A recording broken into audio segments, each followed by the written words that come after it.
ಎಲ್ಲರಿಗೂ ನಮಸ್ಕಾರ. ಫ್ರೆಂಡ್ಸ್, ನನ್ನ ಜೊತೆ ನೀವು ಕೂಡ ಬರೆಯುತ್ತಾ ಹೋಗಿ. ಯಾವುದೇ ಒಂದು ಸ್ಪರ್ಧಾತ್ಮಕ ಪರೀಕ್ಷೆ ಆಗಿರ್ಬೋದು, ಅದರಲ್ಲಿ ತುಂಬ ಮುಖ್ಯವಾದ ವಿಷಯ ಅಂತ ಬರೋದು ಸಮಾಜ ವಿಜ್ಞಾನ, ಸೋಷಿಯಲ್ ಸೈನ್ಸ್ ಅಂತ ಏನು ಹೇಳ್ತೀವಿ. ಇದು ತುಂಬ ಮುಖ್ಯವಾದ ವಿಷಯ ಆಗಿದೆ. ಸೊ ಈ ಸಮಾಜ ವಿಜ್ಞಾನವನ್ನು ನಾವು ಮತ್ತೆ 4 ಭಾಗಗಳಾಗಿ ವಿಂಗಡಿಸುವುದು, 4 ವಿಷಯಗಳಾಗಿ ವಿಂಗಡಿಸ್ಬೋದು. 4 ವಿಷಯಗಳಾಗಿ ವಿಂಗಡಿಸ್ಬೋದು. ಅವುಗಳಂದರೆ, ಮೊದಲನೆಯದು ಇತಿಹಾಸ, ಎರಡನೇದು ರಾಜಕೀಯ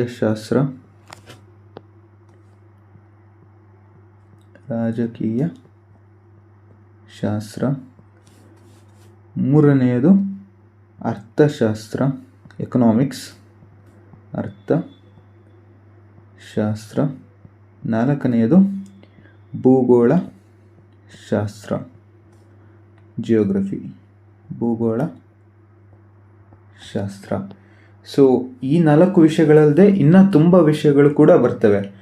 ಉದಾಹರಣೆಗೆ ಪರಿಸರ ಅಧ್ಯಯನ ಆಗಿರ್ಬೋದು, ವಿಜ್ಞಾನ ಆಗಿರ್ಬೋದು, ಮಾನಸಿಕ ಸಾಮರ್ಥ್ಯ ಆಗಿರ್ಬೋದು. ಬಟ್ ಆದರೂ ಕೂಡ ಈ 4 ವಿಷಯಗಳು ಒಂದು ಸ್ಪರ್ಧಾತ್ಮಕ ಪರೀಕ್ಷೆಯ ಅಡಿಪಾಯ ಅಂತ ನಾವು ಹೇಳ್ಬೋದು. ಸೊ ಹಾಗಾಗಿ ಮುಂಬರುವ ವಿಡಿಯೋ ಸರಣಿಗಳಲ್ಲಿ ಈ 4 ವಿಷಯಗಳನ್ನು ಹಂತ ಹಂತವಾಗಿ ಅಧ್ಯಯನ ಮಾಡೋಣ. ಸೊ ಮೊದಲಿಗೆ ಭೂಗೋಳ ಶಾಸ್ತ್ರವನ್ನು ನಾವು ಮೊದಲಿಗೆ ಅಭ್ಯಾಸಿಸೋಣ.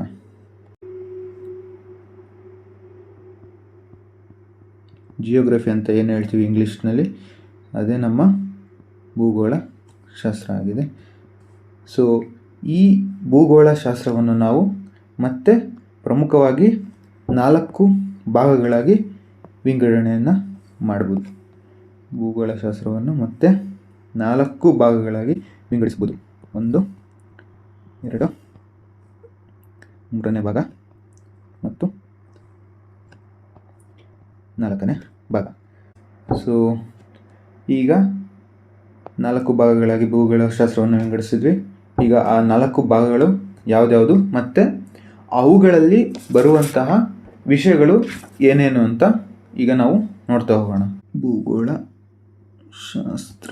ಓಕೆ, ಮೊದಲನೆಯದು ಈಗ ನಾವು ನೋಡೋದಾದರೆ, ಸೊ ಮೊದಲನೆಯ ವಿಷಯ ಭೂಗೋಳಶಾಸ್ತ್ರದಲ್ಲಿ ಪ್ರಪಂಚದ ಭೂಗೋಳ ಶಾಸ್ತ್ರ. ಪ್ರಪಂಚದ ಭೂಗೋಳ ಶಾಸ್ತ್ರ. ಪ್ರಪಂಚದ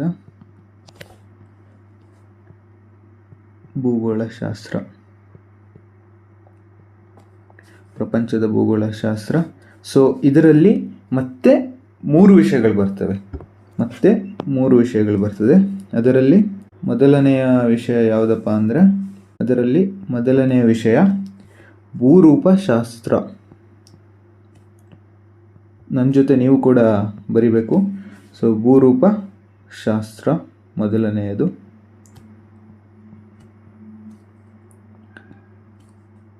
ಎರಡನೆಯದು ಹವಾಮಾನ ಶಾಸ್ತ್ರ.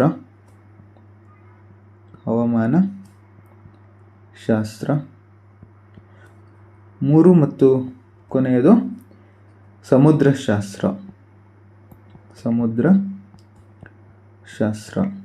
ಸೊ ಈ 3 ವಿಷಯಗಳು ಪ್ರಪಂಚದ ಭೂಗೋಳದಲ್ಲಿ ಬರ್ತದೆ. ನಂತರ ಭೂಗೋಳಶಾಸ್ತ್ರದ ಮೊದಲನೆಯ ಭಾಗವಾಗಿರುವಂಥದ್ದು ಪ್ರಪಂಚದ ಭೂಗೋಳ. ನೆಕ್ಸ್ಟು ಎರಡನೇ ಭಾಗವಾಗಿರುವಂಥದ್ದು ಭಾರತದ ಭೂಗೋಳ ಶಾಸ್ತ್ರ. ಎರಡನೇ ಭಾಗ ಆಗಿರೋದು ಭಾರತದ ಭೂಗೋಳಶಾಸ್ತ್ರ.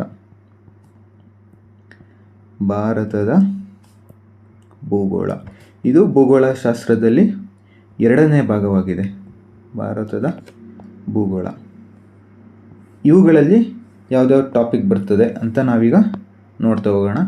ಇವುಗಳಲ್ಲಿ ಪ್ರಮುಖವಾಗಿ 13 ಟಾಪಿಕ್ ಬರ್ತದೆ. ಆ 13 ವಿಷಯಗಳಲ್ಲಿ ಮೊದಲನೆಯ ವಿಷಯ ಪ್ರಾಕೃತಿಕ ಭೂಗೋಳ.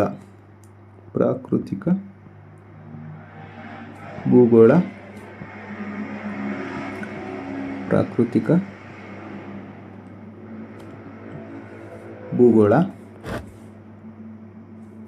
ಎರಡನೆಯದು ಗಡಿ ರೇಖೆಗಳು, ಭಾರತದ ಗಡಿ ರೇಖೆಗಳು.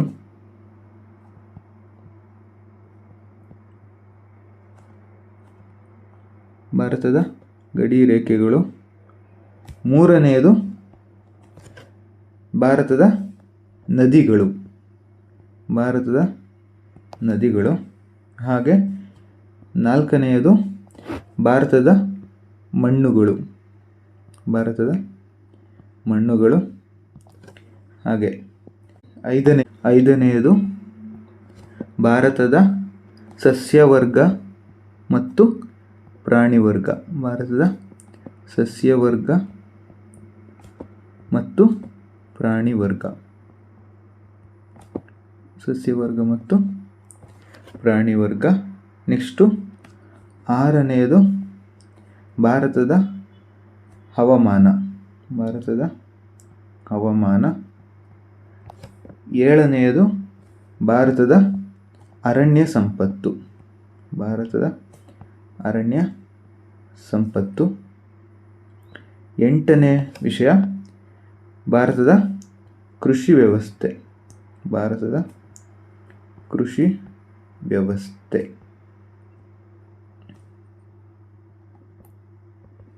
ಭಾರತದ ಕೃಷಿ ವ್ಯವಸ್ಥೆ ಎಂಟನೇ ವಿಷಯ. ಒಂಬತ್ತನೇ ವಿಷಯ ಭಾರತದ ಸಾರಿಗೆ ವ್ಯವಸ್ಥೆ, ಭಾರತದ ಸಾರಿಗೆ ವ್ಯವಸ್ಥೆ.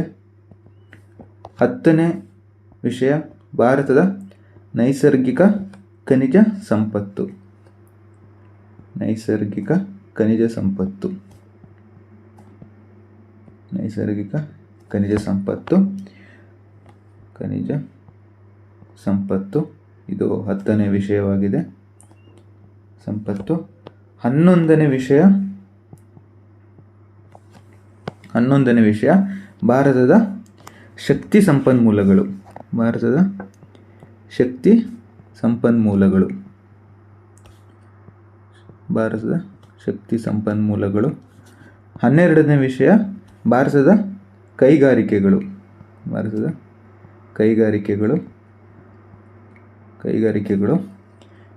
ಕೊನೆಯ ಹಾಗೂ 13ನೇ ವಿಷಯ ಭಾರತದ ರಕ್ಷಣಾ ವ್ಯವಸ್ಥೆ, ಭಾರತದ ರಕ್ಷಣಾ ವ್ಯವಸ್ಥೆ. ಇವಿಷ್ಟು ಏನಿವೆ, ಇವಿಷ್ಟು 13 ವಿಷಯಗಳು ಭೂಗೋಳಶಾಸ್ತ್ರದ 2ನೇ ಭಾಗವಾಗಿರುವಂತಹ ಭಾರತದ ಭೂಗೋಳದ ಅಡಿಯಲ್ಲಿ ಬರುವಂಥದ್ದು. ನೆಕ್ಸ್ಟು 3ನೇ ಭಾಗ, ಭೂಗೋಳಶಾಸ್ತ್ರದ 3ನೇ ಭಾಗ ಅಂತ ನಾವು ಕರ್ನಾಟಕ ಭೂಗೋಳಶಾಸ್ತ್ರವನ್ನು ಹೇಳ್ಬೋದು. ಕರ್ನಾಟಕ 3ನೇ ಭಾಗವು ಕರ್ನಾಟಕ ಭೂಗೋಳ ಶಾಸ್ತ್ರವಾಗಿದೆ. ಕರ್ನಾಟಕ ಭೂಗೋಳ, ಕರ್ನಾಟಕ ಭೂಗೋಳ. ಸೊ ಮತ್ತೆ ಕರ್ನಾಟಕ ಭೂಗೋಳದಲ್ಲಿ 11 ವಿಷಯಗಳು ಬರ್ತದೆ, 11 ಉಪವಿಷಯಗಳಂತಲೇ ಹೇಳ್ಬೋದು ಬೇಕಿದ್ರೆ. ಸೊ 11 ವಿಷಯಗಳು ಯಾವ್ದ್ಯಾವುದು ಅಂತ ನಾವು ನೋಡೋದಾದರೆ, ಮೊದಲನೆಯದು ಕರ್ನಾಟಕದ ಪ್ರಾಕೃತಿಕ ಭೂಗೋಳ, ಪ್ರಾಕೃತಿಕ ಭೂಗೋಳ. ಎರಡನೆಯದು ಕರ್ನಾಟಕದ ಗಡಿ ರೇಖೆಗಳು, ನಮ್ಮ ರಾಜ್ಯದಲ್ಲಿರುವಂತಹ ಗಡಿ ರೇಖೆಗಳ ಬಗ್ಗೆ 2ನೇ ವಿಷಯವಾಗಿದೆ. ಸೊ 3ನೇ ವಿಷಯ ಕರ್ನಾಟಕದ ನದಿಗಳು, ಕರ್ನಾಟಕದ ನದಿಗಳು. 4ನೇ ವಿಷಯ ಕರ್ನಾಟಕದ ನೀರಾವರಿ ವ್ಯವಸ್ಥೆ ಮತ್ತು ಪ್ರಮುಖ ಅಣೆಕಟ್ಟುಗಳು, ಪ್ರಮುಖ ಅಣೆಕಟ್ಟುಗಳು. ಇದು 4ನೇ ವಿಷಯ. 5ನೇ ವಿಷಯ ಕರ್ನಾಟಕದ ಮಣ್ಣುಗಳು, ಕರ್ನಾಟಕದ ಮಣ್ಣುಗಳು. 6ನೇ ವಿಷಯ ಕರ್ನಾಟಕದ ವನ್ಯಜೀವಿ ಧಾಮಗಳು, ವನ್ಯಜೀವಿ ಧಾಮಗಳು. ಕರ್ನಾಟಕದ ವನ್ಯಜೀವಿ ಧಾಮಗಳು 6ನೇ ವಿಷಯವಾಗಿದೆ. 7ನೇ ವಿಷಯ ಕರ್ನಾಟಕದ ಕೃಷಿ ವಾಯುಗುಣ ವಲಯಗಳು. ಕೃಷಿ ವಾಯುಗುಣ ವಲಯಗಳು ಅಥವಾ ಕೃಷಿ ವಲಯಗಳು. 8ನೇ ವಿಷಯ ಕರ್ನಾಟಕದ ಕಂದಾಯ ವಿಭಾಗ ಮತ್ತು ಜಿಲ್ಲೆಗಳ ಸ್ಥಾನಮಾನ. ಜಿಲ್ಲೆಗಳ ವಿಶೇಷತೆ ಅಂತಲೇ ಹೇಳ್ಬೋದು ನಾವು. ಜಿಲ್ಲೆಗಳ ವಿಶೇಷತೆ ಇದು 8ನೇ ವಿಷಯವಾಗಿದೆ. 9ನೇ ವಿಷಯ ಕರ್ನಾಟಕದ ವಿದ್ಯುತ್ ಶಕ್ತಿ, ಎಲೆಕ್ಟ್ರಿಸಿಟಿ ಅಂತ ಏನು ಹೇಳ್ತೀವಿ, ಇದು 9ನೇ ವಿಷಯವಾಗಿದೆ. ಕರ್ನಾಟಕದ ವಿದ್ಯುತ್ ಶಕ್ತಿ 9ನೇ ವಿಷಯ. 10ನೇ ವಿಷಯ ಕರ್ನಾಟಕದ ಖನಿಜ ಸಂಪನ್ಮೂಲಗಳು.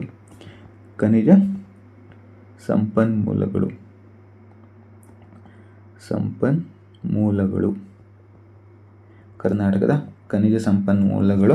11ನೇ ಹಾಗೂ ಕೊನೆಯ ವಿಷಯ ಕರ್ನಾಟಕದ ಕೈಗಾರಿಕೆಗಳು, ಇಂಡಸ್ಟ್ರೀಸ್ ಅಂತ ಏನು ಹೇಳ್ತೀವಿ, ಅದು ಕರ್ನಾಟಕದ ಕೈಗಾರಿಕೆಗಳು.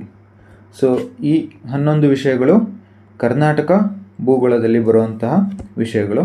ಮುಂದಿನದು ಅಂದರೆ ಭೂಗೋಳಶಾಸ್ತ್ರದಲ್ಲಿ ಕೊನೆಯ ಟಾಪಿಕ್ ಅಂತ ಏನು ಹೇಳ್ತೀವಿ, ಅದ್ಯಾವುದಂದರೆ ಪ್ರಾಕೃತಿಕ ಭೂಗೋಳಶಾಸ್ತ್ರ. ಅಂದರೆ 4ನೇ ಟಾಪಿಕ್ಕು ಪ್ರಾಕೃತಿಕ ಭೂಗೋಳಶಾಸ್ತ್ರ.